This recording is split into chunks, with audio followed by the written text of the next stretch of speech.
Welcome to Regional Radio Sports Network. My name is Ron Hecklinski.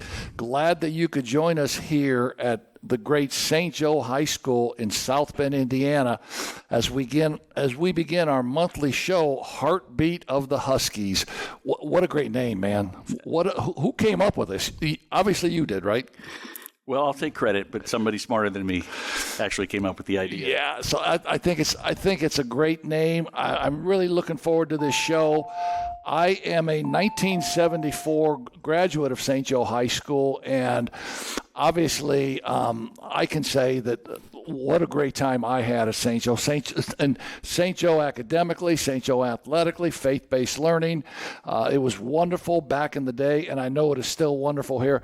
Our young man who is taking the pictures today, J.P. Gilbert, is a 1995 St. Joe graduate and 1998 St. Joe graduate, and was a member of the hockey program. Just a great hockey. So every time I look at JP, I know what a skater he was. I could just see him just on the rink going right, left, stopping, slashing ice in the air. But JP does our camera here, and he's outstanding. Once I kind of delve into St. Joe again and look at some of the things about St. Joe, I come up with this quote: transform students in heart and mind through Catholic education. And I think, kids today, young people today, to be able to say that we can do that to them is amazing. The gentleman sitting to my left is the athletic director at St. Joe, Mr. Stephen Anthony. Stephen has been here since 2021. Correct. Just does a great job. And we're going to get into the nuts and bolts of what an athletic director does and all the time that you spend here. And does your wife actually know you, or does she just look at pictures of you during the school year? We watch a lot of late night TV together. That's about the time that I get home. So we catch the news and we catch the late shows together. So that's our quality time, because I do put in some long hours, but it's well worth it. We're serving a great group of coaches, serving a wonderful group of student athletes, and serving the mission of St. Joe. So, there's a lot of time that's committed to this work, but it's meaningful and it's purposeful and it's truly rewarding. Can I get a little bit about your background? And I know when athletic directors get into the seat that you're sitting in, it's wonderful.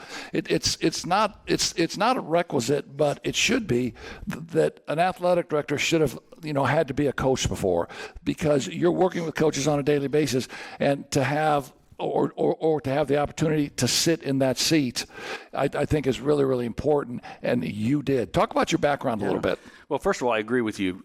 My background as a coach is really advantageous and really helps me in my role. I see the landscape changing a lot, that people are pursuing administration as an academic degree and pursuing administration as a career without going into the coaching field. But personally, I feel like that's my strength. So I moved into athletic coaching in 1997, received a position as the men's soccer coach at Northeastern Illinois University. Unfortunately, that year they decided to drop athletics. But the fortunate part was that we competed against Valparaiso University, and they were in the same conference, the Mid-Con Conference. So through some networking and job opportunity, I landed at Valpo as the women's soccer coach in 1998. I was hired 3 days before Bryce Drew hit the shot. So I like to say it was a good week for Valpo. They hired me, and Bryce made a basket. Yeah, that was an amazing time period for Valpo and Homer Drew. And every high school basketball coach in the state of Indiana had that play on their play sheet, and we all called it Valpo. Yeah. We all called it Valpo, and Bryce Drew put Valpo on the map. Funny story about that. I was at the NIT semifinals with Valpo basketball, and in 2016, I was at the Garden, Madison Square Garden. I was in line in concessions. There was a dad behind me with his 10-year-old son, and this is really a highlight of my time at Valpo. The dad started talking about that play because he coached either youth or high school basketball, and he was telling his son about the play. And I just turned around and said, "Do you want to meet him?" And he said, what do you mean? I said, well, Coach Drew is over there. Can I introduce you to Homer Drew? And got them together, and Coach Drew was obviously amazing and gracious to say hello to his son, and it was just a great moment. But, yeah, that play and that moment, what a time to go to Valpo for me personally. So started coaching women's soccer in 1998 at Valpo and coached 10 years. Then I moved into athletic administration for another 10 years. And then in 2017, I was recruited over to Michigan State. I was in the sport administration role. Did that for 4 years and wanted to get back to Indiana, closer to my wife's family. And here I am at St. Joe. But back to your point of being a former coach and working with coaches, it certainly creates such a foundation. I draw upon it every day when I talk to coaches about my experience, and it certainly helps me guide them and mentor them and really help them in their moments. We've talked a little bit about this already, but there's, roughly with club sports and with the addition of girls flag football, there's basically 24 sports programs that you're responsible for here. And currently in the fall, there's 9 teams that you run. Correct. Now I know you have an assistant athletic director, John Gumpf, who does a great job for you and helps you. But and we've alluded to this. The time commitment that you make is tremendous. The student athletes, the coaches, the administrators in this building ought to be so thankful that you're able to do all of that. Well, I certainly feel valued, and I certainly feel a strong part of this community. So, I certainly don't do the job for thanks. You do it because, for me at least, I want to be a servant leader. I want to serve the mission of St. Joe, and I want to serve our coaches and ultimately our student athletes. So, they're long hours, but again, when you understand your why and you understand your purpose and you're able to fulfill your values through your work, it's very meaningful. And I have a great relationship with my coaches, and certainly there's a lot of give and take, and there's a lot of support, and there's a lot of there's plenty of pats on the back. So the long hours are there, but when you feel good about what you're doing and you feel good about the people you're working for, and again, the mission of the school and the student athletes, it's a great purpose. 60% of your students here at St. Joe are enrolled. Are part of the athletic programs, with roughly maybe 25 to 30% of them playing more than one sport. Correct. Talk about the importance of an education, whether it be a high school education, whether it be a college education, and then the opportunity to play sports along with that, and what those students get out of being involved in a sports team. Right. Well, first of all, there are plenty of things to do at St. Joe, whether it be the arts, whether it be music, and all of those are important. My passion is athletics, and I can't see another way to go through high school or even college without being a student athlete. And when I think about what we do here in athletics, complementing the academic experience, complementing the academic values, teaching through athletics, teaching the values of athletics, again, it's just so purposeful and meaningful. So what we get to do in guiding our young people, helping them transform throughout their 4 years, it's just a wonderful opportunity. And I think our coaches do a wonderful job of living that mission every day. And it's so rewarding to see, those seniors after, and now that I've been here more than, I'm in my 5th year, now I've seen students come and move from their freshman to the senior year, and it's just a wonderful opportunity to see them grow and prepare for life after high school. Early in my coaching career, I had the opportunity to be an athletic director, and part of my day, I always set aside part of my day to be out in the hallways, to learning the kids' names, to knowing what sports they played, and to have dialogue with those students every day. Is there a part of your day that you do that you feel that's a very, very important part, that those students know who you are and you see them in the hallway, you congratulate them and do those kind of things with them? Well, Coach, you're a little bit bigger than me, so I don't really battle the students in the hallway. They kind of, they throw elbows sometimes. Just joking about that, of course. But no, you're right. I am bigger than you. You're right. You're right. So the time that I find, to be quite honest, because I agree completely with you, there's times to check in, there's times to connect with the student athletes. I tend to get to sporting events early, or I tend to stay late. and just find those moments where they're not necessarily tied up with the team activity. Maybe it's a few minutes before warm-ups, or maybe they're, again, after the game as they're cooling down, just a chance to say hello, chance to be visible. I think it's really important for an athletic director to be visible and to be accessible, and those are the things I work on. So, but it is, to your point, it is a great feeling to walk down the hallway and have the athletes say hello, because it does, you have that connection and you're not so separate from them. And because that's why I'm here. So when they say hello in the hallway, or they say hello at a game, or they might say thank you for being at the game, that's a tremendous reward. Last year you had the opportunity to have 2 state championships at St. Joe, which brings the total to 4 during your regime here. But the girls lacrosse team and the fantastic boys basketball team, they go downstate, they win state championships, they bring notoriety to St. Joe. How cool was that for you to be involved with that? Oh, it was terrific. And, both experiences were really rewarding. And, the girls lacrosse team, hiring a new coach this year, Josie Walters, putting together a new coaching staff. The expectations perhaps at the beginning of the year was that we were going to come form a team and grow as a team and build for the future. But they had a wonderful season, wonderful playoffs, and the championship game against a tough Brownsburg High School team, a team that they had beat by a goal earlier in the year. They came back and beat them by another goal in a tight championship game. Back and forth game. It was exciting. It was certainly exciting. And then, of course, basketball at the stage they were at, in the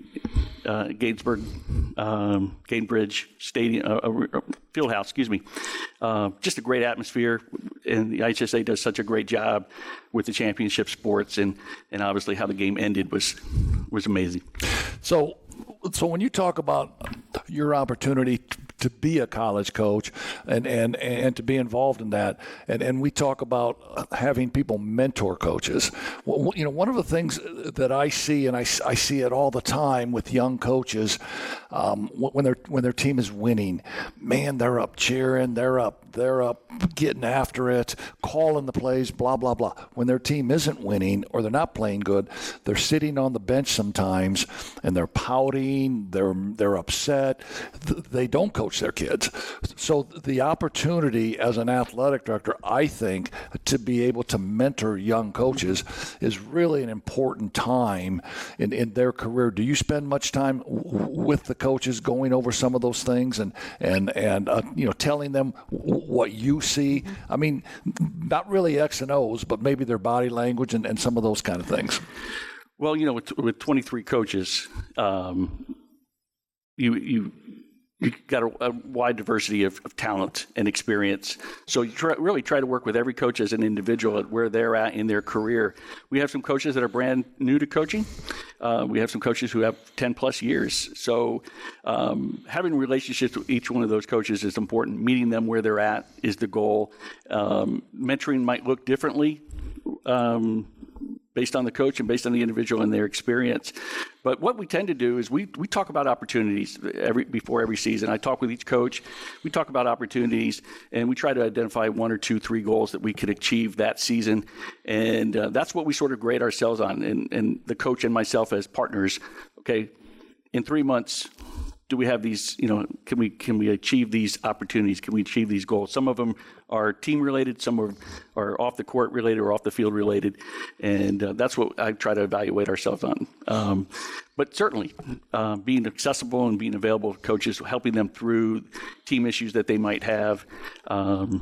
And I'm in a great place, though. I look at my roster of coaches, and I really feel good about where we're at, and I'm really proud of the coaching staff. Talk about your facilities for a minute. When you drive, and I know I mentioned this to you already. When I drive down LaSalle and I see the beautiful football stadium, Father Walter Bly Field, and then I see the backdrop that you put up outside of those bleachers that talks about St. Joe. I thought from a marketing standpoint that was genius on your part.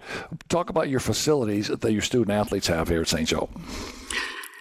Well, I think we've done a wonderful job in the time that I've been here improving the facilities this summer, especially with the support of Principal Kennedy and the facility crew, as well as the school board. I mean, we really put time and money into our facilities, and I think we're in good shape. certainly there's some opportunities to improve some facilities, and I'm excited about the conversations we've been having at St. Joe about future campaigns and future direction that we can do to maybe improve what we do have. I think the Northfield complex is wonderful. With a little TLC, we can make it great. But certainly here at the school, the new turf, the new basketball court, the branding, all of that has been wonderful. I spent a lot of time talking with a lot of alumni, and the marketing or going on the website and seeing the facilities, and all the alumni tell me, man, St. Joe looks great compared to where we came from. Our practice football field had glass, had rocks, had everything in it, and if you didn't cut your knee up, you weren't tough enough. Okay.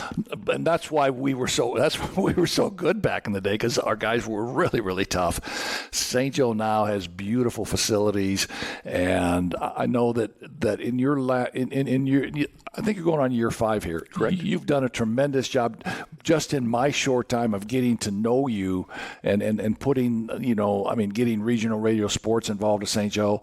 It was a great decision on your part. And, I want to congratulate you on what a great job you're doing here. And thank you for hosting regional radio sports.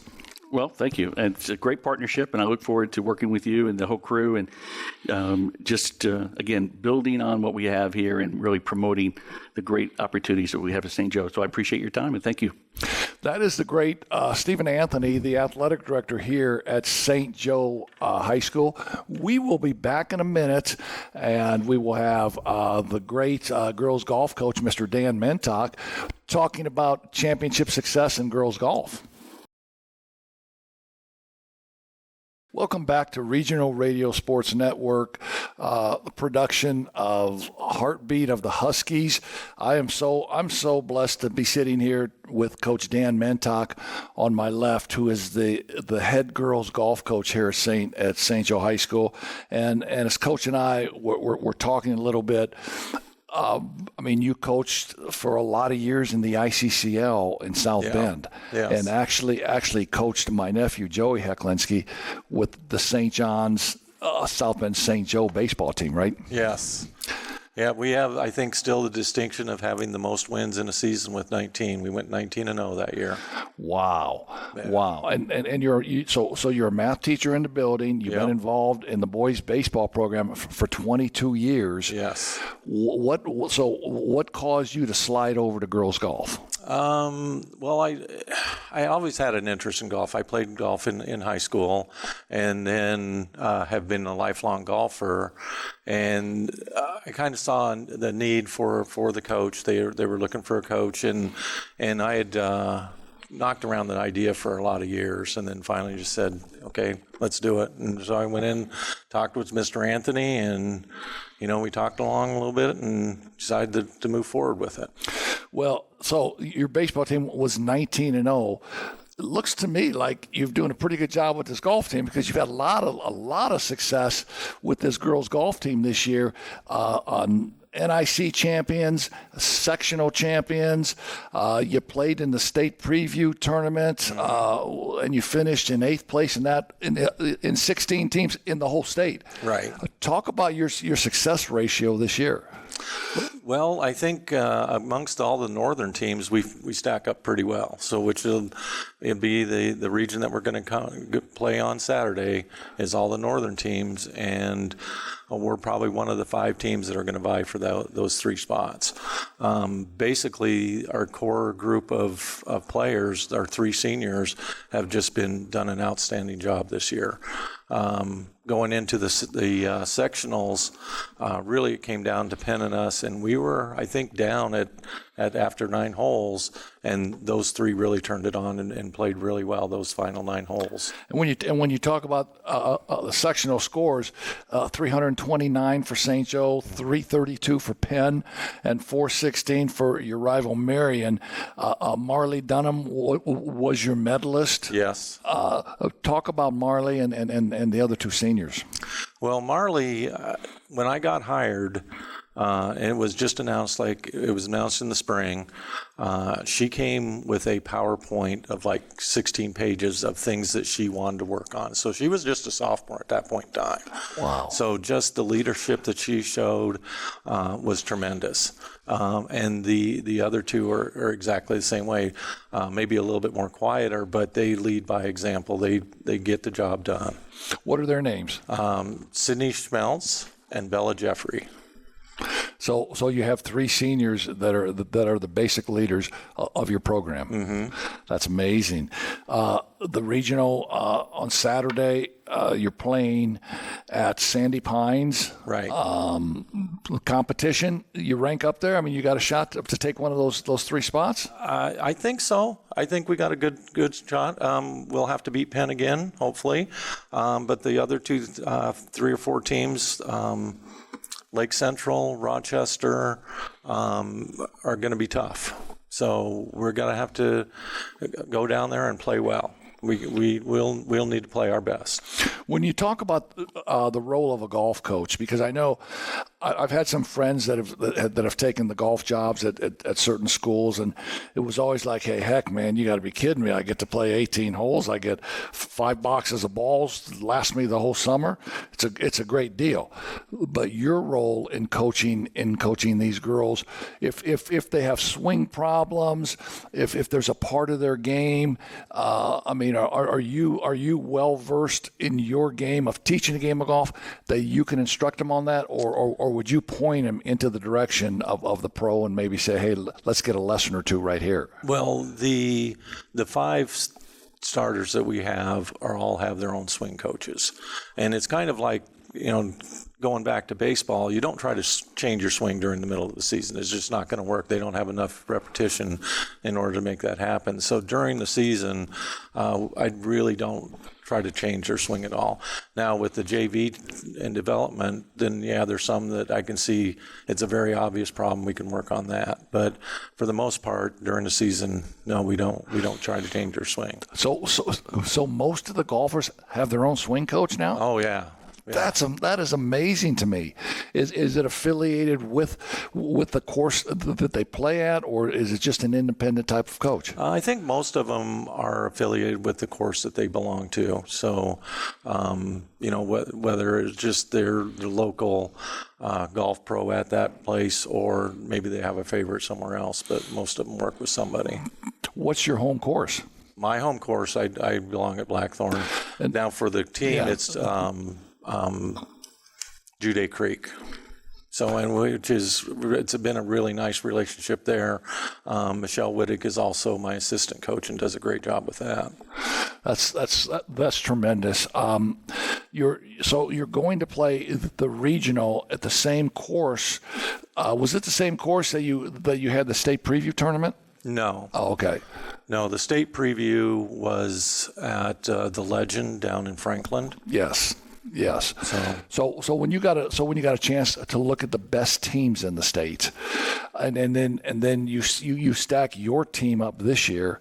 I mean, do you see yourself with the opportunity to, if you keep advancing, to have the opportunity to win that? To win state? Yes.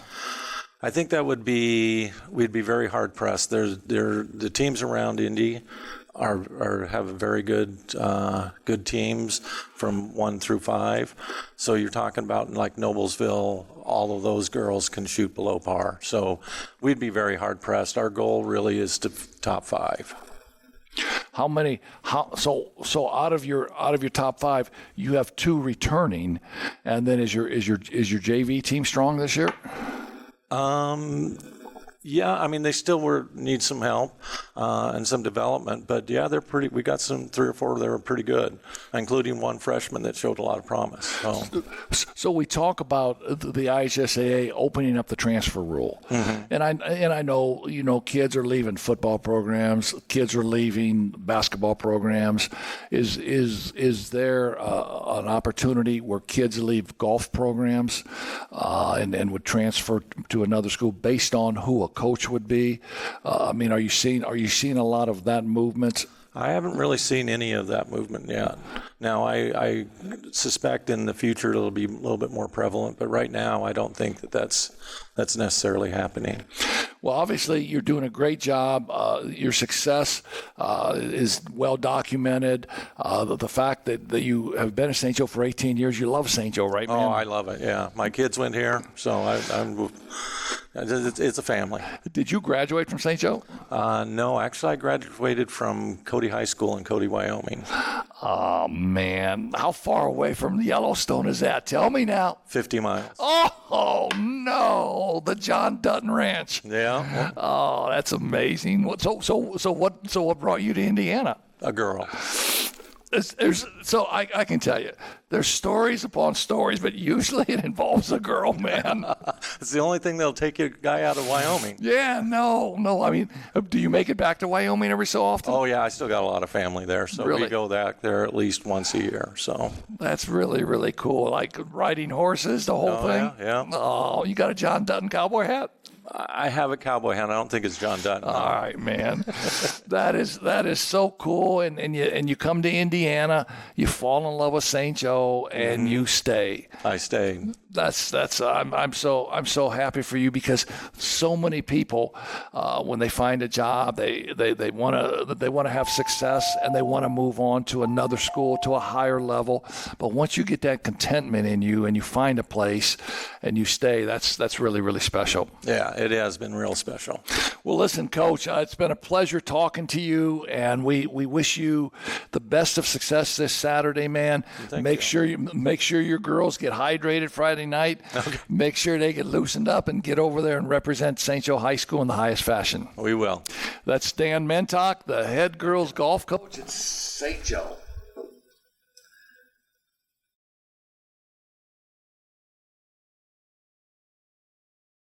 Welcome back to Regional Radio Sports Network, our first episode of the Heartbeat of the Huskies.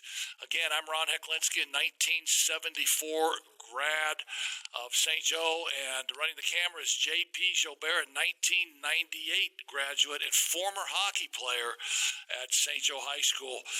In our next segment here, we have, I was thinking about this interview all day, man, and I was thinking there could be probably 10 different directions I could go with this, from the days of maybe Holy Cross or whatever, but I'm not going to do that. But I got the great Ben Downey here, just a really, really good high school football coach, graduated from St. Joe in 1996, was part of that state championship team, played under Frank Amato.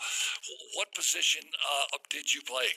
I was an outside linebacker, which back then was almost like a defensive end. You were real close to the line of scrimmage. And then I was also a wide receiver, and under his offense, that's essentially a guard that is really far away from the line of scrimmage. Yeah, kind of like the Bart Curtis offense, where it's just another blocker, right? Yes. And you could stand out there and wave to your dad or something in the stands, say, hey, I'm not going to catch a pass, but I am going to try and block somebody here, man. Yeah, I do give him credit, though. I mean, we took quite a bit of pride in blocking, and we did have some receivers that were athletic enough to do some dangerous things through the air. But old Coach Amato had us 100% bought into the importance of stalk blocking, and our position coach, Mike Sullivan. Yeah, and at the end of the day, with that team, it's about winning. Right. It's hard not to get you to buy in, because great teammates, great players, and you're winning. Right. So did you have a chance to play college football after you graduated? If I had any opportunities, they were from really small schools, and I did enjoy football so much that I never missed practices at all, ever. And I actually enjoyed practices in every single aspect of football. So when it came time, to wrap up my senior year, and I did it the way that everyone dreams of doing, I was actually totally fine not playing anymore, unless it was like intramural football or some lot football or something like that. Which that doesn't last too long, after you're in your high school years. No. So my brother Booty and his friends Mike Crobot and Frankie Johnson, who was a great quarterback at St. Joe, they all played flag football after it was all done after college. Yeah. And they played for MR Falcons, and I went to a couple. They had just a blast playing flag football. Did you ever do that? So flag football was what intramural football was at IU Bloomington. Now you're probably describing something with MR Falcons that could also enjoy, having fun afterwards and Just a few libations after the game. And some Polar sausage or kraut or something like that. So honestly, I couldn't imagine anything more fun than that combination. Yeah. So when you talk about your coaching career, it almost kind of starts with the Downey legacy, and I have an understanding what that is because I had brothers that were great coaches too. My brother Mike won 3 state championships at Mishawaka Marion. I had to live up to that.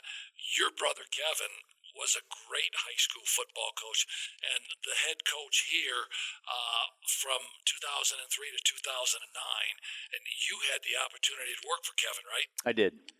Talk about that time period in your life. Yeah, so I actually was living in North Carolina, and it was pretty fun because I was just out of college, and I was in Raleigh, North Carolina, and I would have stayed there at least a few more years just to have fun before, becoming a real adult. But once Kevin got the job, I came back home, and a lot of his buddies and our buddies wanted to kind of get together and Coach Carver and Coach Weldy and folks like that. And we sure had a ton of fun. The game was a lot simpler back then, and it wasn't as much of a production as it is now. So it was kind of just a good old school, wholesome feeling. And we sure had fun, and we did some really good things. Yeah, Kevin ended up 54-28, and in 2007 went down to the state championship game with the great Joey Hecklinski as QB1, right? Right. And you had an opportunity to be involved with Corey Betzer, with the other coaches you were talking about, and coach Joey up a little bit, right? What was that like, coaching that team up? So that team was great. I was actually the defensive coordinator on that team. But we had a few years in a row there where the team was good enough to go to state, and a couple times Northwood pulled off a couple miracles where we had plenty of chances to win the game, and they kind of found a way. But that particular class was really special. Joey's class, he was a gunslinger, and his teammates were as confident as you could possibly be, borderline reckless. It felt like we were kind of coaching a bunch of Brett Favres or something like that, just in terms of their attitude. But then they also had a class above them that had some really good players and included Jordan Taylor. So when you combined, a gunslinging quarterback and some super competitive and confident wide receivers with Jordan Taylor running the ball, good things happen. Yeah, and I think Joey's senior year, the White kid was the tailback, right? Dustin White. So so his junior year when we went to state, it was Dustin and Jordan, which was just a deadly combo. Jordan did tweak his hamstring and was unable to play in the state championship. So that made a huge difference against a program like Chittard. But yeah, Joey's senior year was one of the better teams that we ever coached. The defense was just unbelievable. Adam Arsenal and company. That team definitely could have gone to state, and there were just a few goofy plays against Northwood that prevented it. So Kevin gets out, retires in 2009. You get the job and take the job in 2010. Your first year as a head coach. Now, you have a great team.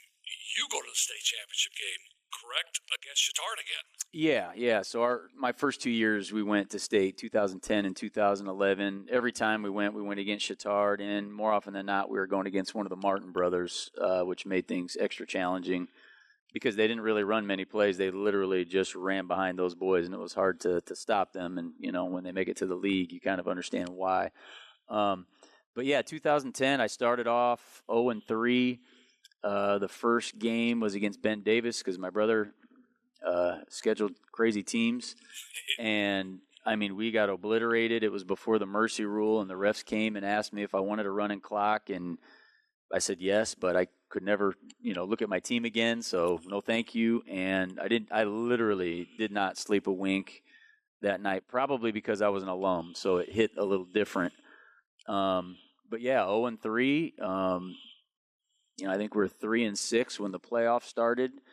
But we were in 3A at the time, so there was just a good opportunity to actually play really, really tough competition and then, reap the benefits if you remain healthy for the playoffs. So then, when you take the head coaching position, do you switch over to the other side of the ball? Do you coach offense now, or did you stay with the defense early in your career? I continued to help with the defense. I mean, I would chime in with the offense, but I had, wonderful assistant coaches that were doing a very good job. So, when you're a head coach, you kind of jump in when you need to jump in, and the dream is to not have to, because you have to look at the entire program.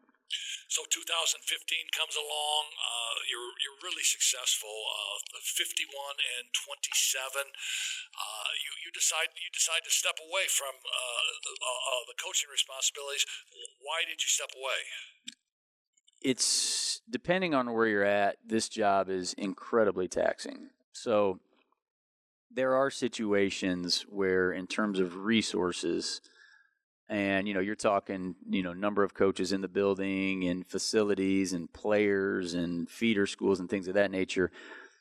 There are certain coaches that have a setup that can enable them to be good family men as well.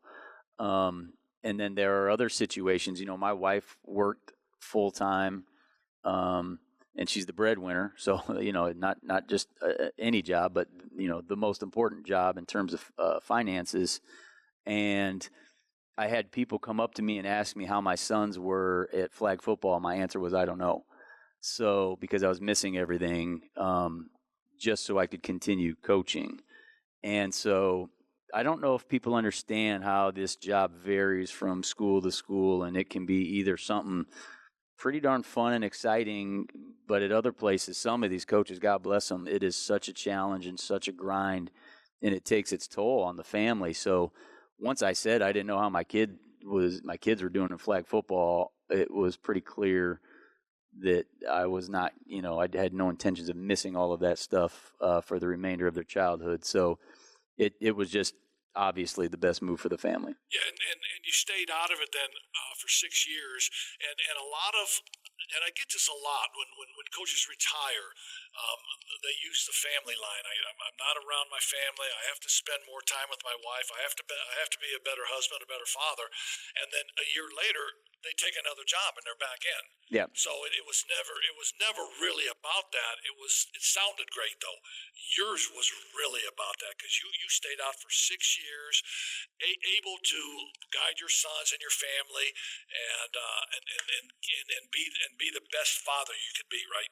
Yeah, I mean, those are some of the best years that I remember, just because I was, with the teaching schedule, I was always home. So I was always able to take them places with their friends, go disc golfing, and, take the kids to NFL games in the fall as a family, and go to concerts and things like that. So I had like zero regrets. I really, really, really enjoyed coaching 7th and 8th grade football, because you get all the perks of coaching, this wonderful sport, and you see instant results when they're that young.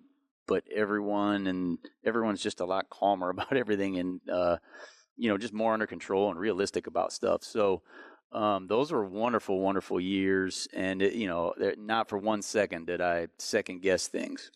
Now your boy, Dallas is going to be a freshman in high school. The job opens up at St. Joe. A lot of people probably coming after you, right? Hey, Ben, why don't you come back? Why don't you come back? Why don't you coach well, at that time, the Indians. Why'd you coach the Indians again? Was it a hard decision for you to come back, and understanding that, all right, man, my time commitment again is going to be zip, because if I'm going to coach, I got to coach the right way, and I got to pour it all into this. Yeah, it was the hardest decision I've ever made, and it's been the greatest challenge I've ever undertaken, and that my family has undertaken. The program was in a spot where things were looking really rough, not necessarily because where we were at, but, the combination of where we were at and these other programs in the area just exploding. So much changed when I stepped down. It's pretty unreal, because at that point in time, that's when people started building these, humongous weight rooms and paying these strength coaches, and just resources and resources and resources. And so I knew that this was more than just, a normal coaching gig, which is plenty challenging as it is and plenty time consuming, just because not only were we struggling, but, our competition was just thriving everywhere. So it was definitely the toughest challenge and decision that my family has ever taken on. Yeah, and so your first 2 years, you go, a game or two under 500, win a couple, trying to get your system back in again, get rolling, like you said. Last year, you go 6-5. You're above water a little bit now. Now you're coming into this year, and as your winter workouts, as your summer strength workouts, as everything started to take shape, did you know that this would be a really good team for you? No, I knew that we would play good football. I don't expect for there to ever be an easy season, and it will always be a battle just based on our size and who we play and the sectional that we're in. So even if we go back to my first stint as a coach, like I said, regular season records weren't that great. So it's not like my regular seasons when we went to state were better than they are right now. The difference is 3A and 4A in the playoffs. So if the school essentially remains the same, but your classification changes, you can look at most schools in the state, and if there's some major classification change like that, it's just a different challenge that doesn't go away. When you look at your offense this year, now you're averaging 35 points a game, and you're not. As you look at your rushing attempts, your passing attempts, you're almost 1-1. So it's not a one-dimensional team that you have. And people say this. They say if you're playing two quarterbacks, you really don't have one. But in doing 3 of your first 5 games this year, I say you got 2 pretty good quarterbacks in Anthony Gooby and Sam Shikatano, and that system seems to work well for you. Yeah, so I think it just depends on the situation, because I agree with the folks who say, typically if you have 2, you don't have 1, just because we've all watched enough football. We've seen where that is the case. But there are also a couple of exceptions in which, like every other position on the field, I mean, heck, they do that with running backs now. So back when, you and I were younger, there was just one running back that got all the carries. And now, even if you're a stud, they spell the guy, on third downs or situationally. So I can see the philosophy of it being a negative, but then there's just no doubt that at times there are exceptions. So I'm hoping that this is an exception. Yeah, and then you look at your running game, Franco Biffle. I mean, I'm not sure if Franco Biffle could run away from somebody or if he could run over him. He might choose to run over him. He's a tough runner once he gets to that point of attack. And then Matt Champlin gives him a spell, does a nice job.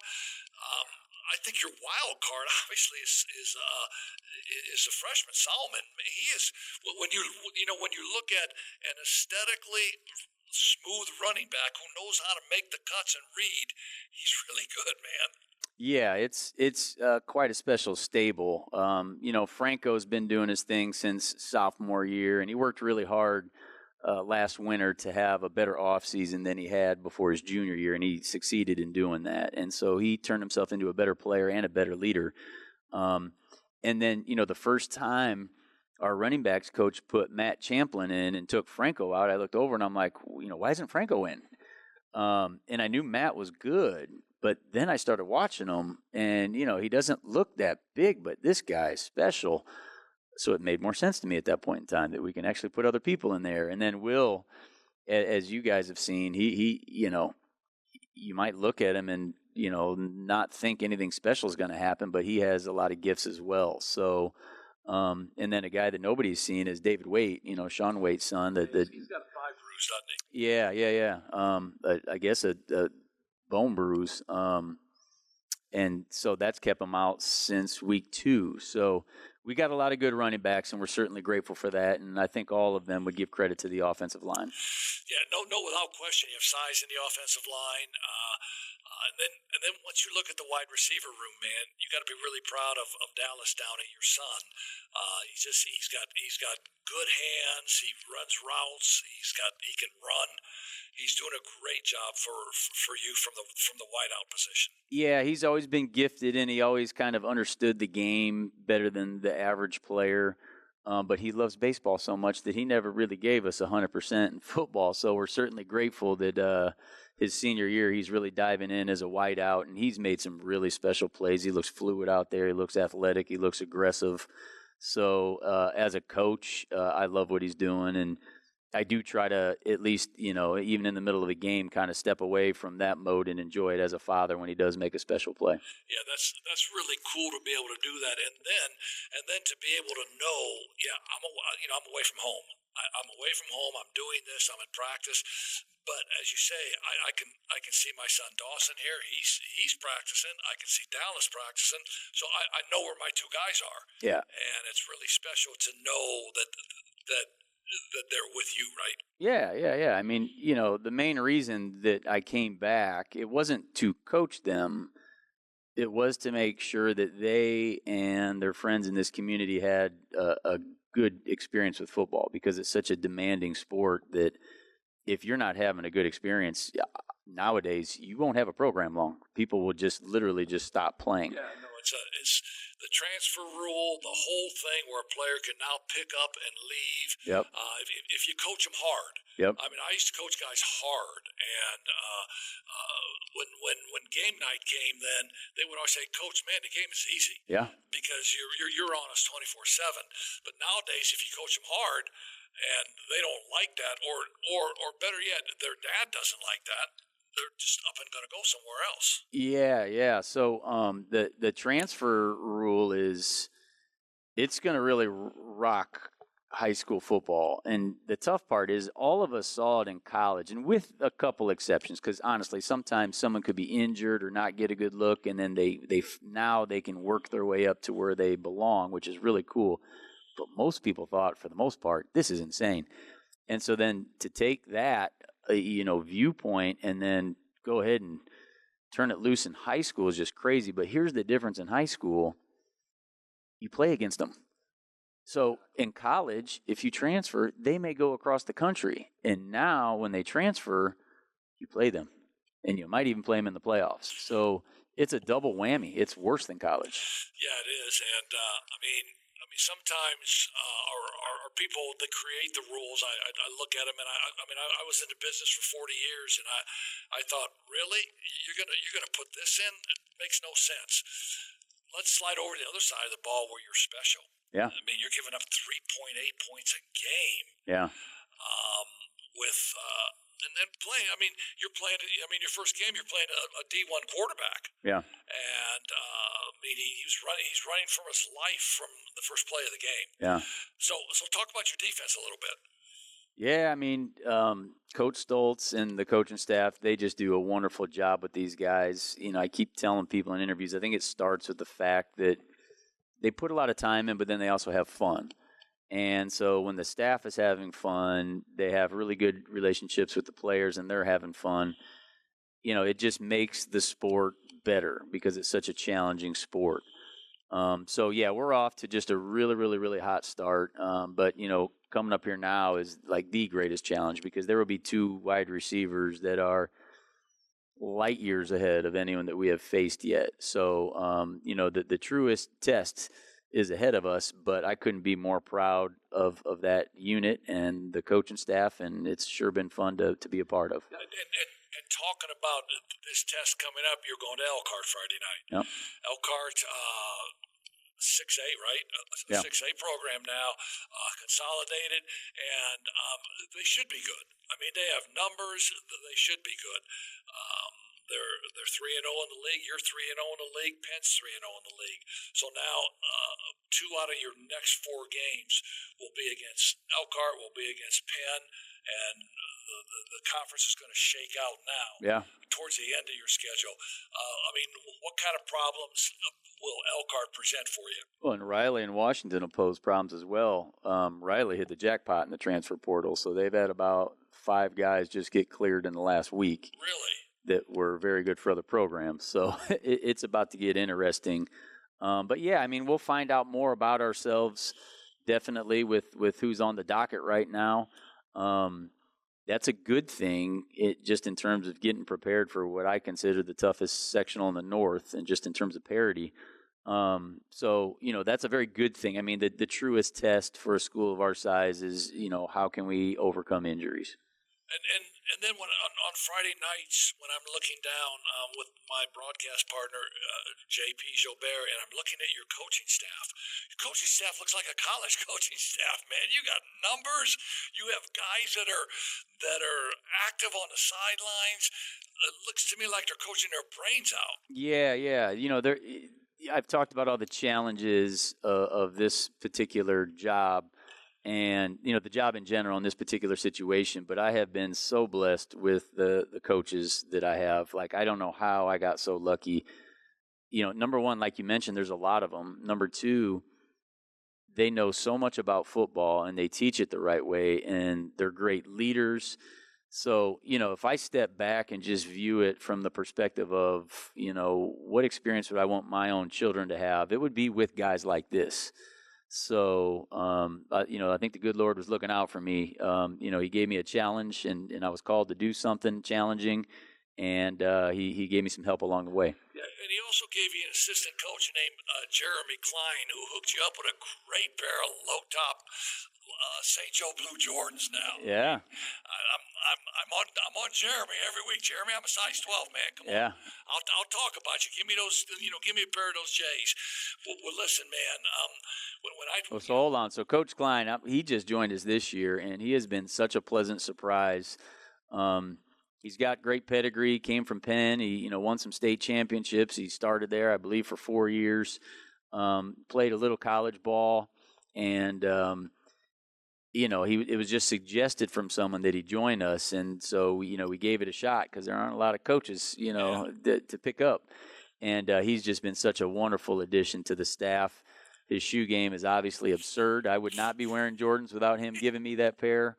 So I'm certainly grateful for that, and good luck to you for getting some from him. Yeah, no, and the rest of your guys are amazing too. Coach Johnson, Jamie Pluta has always been a friend of ours. I know he's your DOFO, director of football operations. But listen, when all the boys talk to me and they say, "How's St. Joe football, man?" And I'll say, "Man, you got to tune in. You got to watch them. You got to watch them on Regional Radio Sportsnet. They're good. They're very well coached. Ben Downey is a part of the legacy, and he's doing a great job of coaching them up. So you should be happy that our alumni are talking St. Joe football again, and I think that's really, really cool.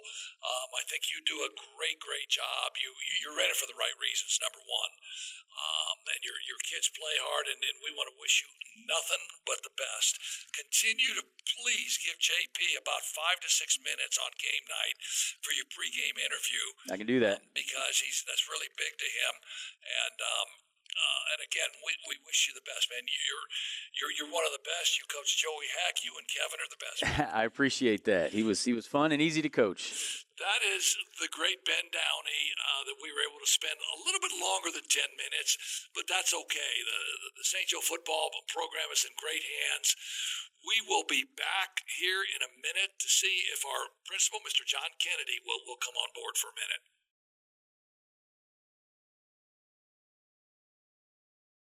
Welcome back to Regional Radio Sports Network. Again, my name is Ron Hecklinski. Glad that you could join us here at St. Joe High School on Heartbeat of the Huskies. We are really, really fortunate in this last segment to have John Kennedy with us. John Kennedy is the principal at St. Joseph's High School, has been here since 2018. Has done a great job. with St. Joe. But John, I want to ask you to talk about your background, because I know there's a part of your background that I think is really interesting, and as an administrator, I think helps you immensely. Tell us a little bit about your background before you came to St. Joe. Yeah, I'm in my 32nd year in education. I started actually as a teacher in a Catholic school in Albuquerque, New Mexico, St. Pius X High School. Wow. And then I moved here. My wife is from here. My wife's a 1987 St. Joe grad. So we ended up coming back, to the area where her family is. And I worked 21 years in South Bend schools as both I was first a math teacher, and then I was a school administrator, a couple different locations. And and then this opportunity at St. Joe opened up, and I thought, kind of my oldest had just graduated from St. Joe. My youngest was an incoming freshman that same year. So it was kind of like faith, family, and, career or vocation, coming together. So, yeah, that's some of my background in education. I used to do a little coaching, of basketball. Yeah, I did a little coaching at Washington High and at Navarre, actually Navarre Junior High, because they needed a 7th and 8th grade coach when I first got there. And Coach Milt Cooper said, hey, how about you take the 7th, 8th grade job? And did that for, I think I did that for about 5 years while being a volunteer assistant with the varsity. And then I was 2 years as the freshman coach under Chad Johnston when he was at Washington. Yeah, that's where I was heading, because I think administrators that have had some coaching in their background and having an understanding, and it doesn't matter what sport really, but having an understanding of what coaches go through, of what student athletes go through, of how important athletics is to a student and their ability to secure an education. I think it's important to find people that have worn that hat, and obviously you have. Talk about the correlations a little bit between maybe the competitiveness, the work ethic that young people put in as an athlete, and then carrying that over to a student. Yeah, well, I do think athletics is tremendously important to the overall student experience, right? So here at St. Joe, we recognize that and we value that. What our mission is to transform students in both heart and mind to serve God, the church, and the world. And that really means we are trying to educate the whole student, right? So body, mind, spirit. And part of that is the athletic experience because of the things you talk about. I mean, you teamwork, how to collaborate. I mean, communication, how to listen, how to lead, how to work hard, how to, resilience and perseverance, like all these qualities that you learn through sports, and sports challenges you, right? It challenges your, physically, it challenges you mentally, it challenges like your heart, desire, and all these things. It challenges you to put yourself second and put the team first. And I mean, all those things carry over into like what made people successful in whatever they go into in a career, right? Because, for most of us mortals, the sports playing career ends, not that far after high school or maybe at high school. But those lessons and those dispositions and those characteristics, they carry on, right? And they make people successful. A lot of principals go to work every day, and they sit at their desk, and they get memos from their superintendents, and it centers around graduation rates. Man, our graduation rate's got to be up. We got to graduate these kids. You come to the great St. Joe High School, and you know that these kids are graduating, and that's one part of your job, as opposed to other principals that I think you're really, really comfortable with, right, because of this school that you're at. Yeah, we do. I mean, we typically graduate 100% of our students, but that doesn't mean that all of them cruise. They don't. Like we, admit students with a variety of academic abilities. We have, we have students that face a variety of challenges, and we do a pretty good job supporting those kids. I mean, they're part of the family. We help them where they need help. We challenge them, to be their best and put their best foot forward every day and work hard and all those things. But we get them across the finish line really well. Yeah, and then when people walk into St. Joe High School, much like when they walk into a sports team, there's a hierarchy. You're the leader in this building, and people understand that. And you can only lead if your faculty is great, and your faculty at St. Joe High School is great. Talk about them for a minute. Man, like when I first walked in here, it was in the summer of 2018. And I saw these, people coming in and out, and I'm like, who are these people coming in and out? I met some of them, and it was teachers just at random times. And so it just struck me like these people are dedicated. Like here was July, they're coming in and out, they're cleaning their classroom, they're getting lesson plans ready, they're, doing research, they're just so many things. So one of the hallmarks I think of our faculty is dedication. They really are dedicated to, the mission of the school, to helping every student succeed and be their best. To rigor, to like academic rigor, like we hold high expectations for students, and therefore that's work on teachers, because it's not easy to come in there every day prepared to where you're going to like challenge those students every day. So I really feel good about our faculty in terms of their talent level and their skill level, but really, never have had to question like their heart, their desire, and their dedication to educating our kids. We talked to Dan Mentock earlier, the girls golf coach. And by the way, they're in the regional this week. I mean, just a lot of success. He's telling me he's been a teacher here for 18 years and he loves it here. He wouldn't be at any other place. Right. And he just talks about the camaraderie here with the teachers, with the administrators, and how special that is. Yeah, we have a great group. I mean, there's so many dedicated. We have. I don't quote me, but somewhere in the teens, I feel like we have 13 or so alumni of the school on staff, like somewhere in that range. And so some that have been here for a really long time: Ben Dillon, Kim Coleman, Sue Castellani, Phil DePaul. These come some of the names that come to mind as just outstanding educators, dedicated, long-standing people. And so, camaraderie, tradition, like all of that comes with it. And then honestly, we've had a lot of success in new teachers in the past several years. And, for any school administrator listening, right, that's a huge challenge these days, because that teacher pool is not as wide as we'd like it to be. But we've had a lot of success onboarding really talented, skilled, and faithful, young teachers into our faculty. Yeah. Talk about maybe some of the new academic programs or initiatives that you have going on now, St. Joe. Yeah, something we're really excited about, and is that we've expanded our dual credit offerings for students. So we have partnerships with both Ivy Tech and Holy Cross College to offer dual credits, and they've both been great to work with. So this year, 100% of our juniors and 100% of our seniors will be in either AP courses or dual credit courses in English, in social studies, in theology are some of the areas that we have dual credits, some in our Project Lead the Way engineering class. So just expanding that, I mean, students can, and AP, depending on the score you get on the exam at the end, can earn you a college credit. Colleges award credit for that as well. So we have a lot of students who can carry college credits into their freshman year. In some cases, lets them place higher in like a higher level, skip over a course. In some cases, they can use it to like shorten their time that they need to be in school, or the number of semesters or the number of credits they need to take. So we're proud of that. It's really been beneficial, and it's going well. Favorite part of your day? Now I know, Principal, there's a lot of meetings, there's parents, there's some discipline maybe. What's the favorite part of your day? Every day, you look forward to it. Yeah, something that I enjoy every day is literally just, there's a spot in the center of the hallway, in a spot by our commons at the top of the main stairs. It's right in the center of the school. I just like being out there in passing period.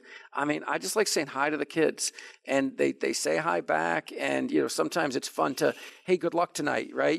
There's a soccer game, or there's a, football game, or, hey, good job last night, give them a fist bump, because, I try to keep track of stuff that's going on, or other stuff like the play or quiz bowl or, whatever it might be. And sometimes it's, hey, you doing okay? You need anything? Because you can see on their face, maybe something's bothering them, right? They're teenagers. These are challenging times for them. So honestly, like, I really enjoy it. I love being at the sports games as well. But if there's something you said, what do you look forward to every day? Just being out in the hallway.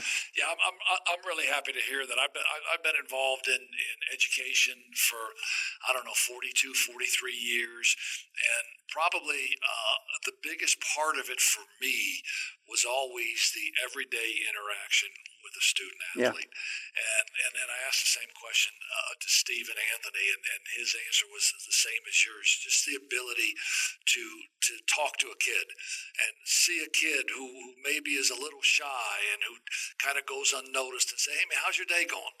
Just to get that reaction from a student was always precious to me, and to hear you say that is really cool. You have a great high school here. I mean, everybody who goes to St. Joe, who has gone to St. Joe, we're both alumnus, and people talk to me all the time. My guys I graduated with, how's St. Joe? Every time. St. Joe's amazing. And it's because of the people like you who run the schools, because of Stephen Anthony, who directs the athletics, and all of the other people, all of the teachers. Congratulations on a great job that you do as a principal of St. Joe High School. And we wish you the best moving forward, John. Thank you very much. I really appreciate you having me on, Ron, and I appreciate those kind words. And go Huskies. Yeah, go Huskies. And here is for the people that have stayed with this show. Every show we're going to have what we call a trivia question, a Ronnie Heck trivia question. Here's the first one, and here's the question. I'm just going to give it to you. A boys basketball player, Indiana All-Star, NCAA champion, played 6 years in the NBA, 2 with the Lakers, 3 with the Golden State Warriors, 1 with the Pacers. The first 2 or 3 people to email these answers to Mr. Stephen Anthony, here's his email address, santhony@stjoehigh.com. The first 2 or 3 people, I'm going to personally send you a gift, give us your address. I may shake your hand. I mean, there's a lot of things. I say this all the time. Sometimes I shake my own hand just to see what all the fuss is about. But we are going to give you something every show. At the end of the show, that's the trivia question. Email it to Mr. Stephen Anthony, and we will be back next month. Regional Radio Sports loves hosting Heartbeat of the Huskies. Thank you, everybody.